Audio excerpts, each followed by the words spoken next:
વકફ bill માટે આપણે ઘણા દિવસથી લોકોના મનમાં અજંપો બી હતો, એને મળેલી અભાર સત્તાઓ માટે અસંતોષ બી હતો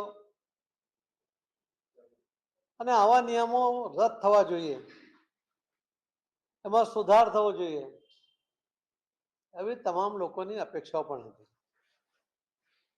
અને એમાં ફક્ત હિન્દુ નહીં પણ પારસી હોય કે મુસ્લિમ બિરાદરો હોય એ પણ ખૂબ મોટી સંખ્યામાં એમાં સંમત હતા.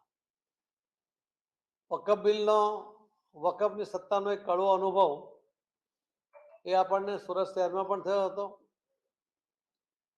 મહાનગરપાલિકાની જે બિલ્ડિંગ જે વર્ષોથી કોર્પોરેશનના વહીવટી ભવન તરીકે વપરાય છે, તેની માલિકી પણ વકફ બોર્ડે પોતાની જાહેર કરી લીધી હતી.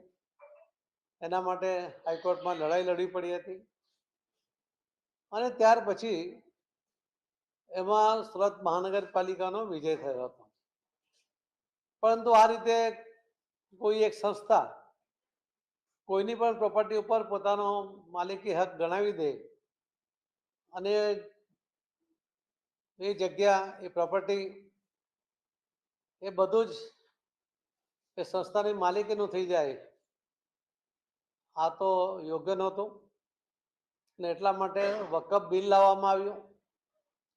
એને ઇન્ટ્રોડ્યુસ કર્યા પછી લોકસભામાં એને જે સંયુક્ત જોઈન્ટ પાર્લામેન્ટરી કમિટી હોય છે, જેપીસી, એને સુપ્રત કરવામાં આવ્યું.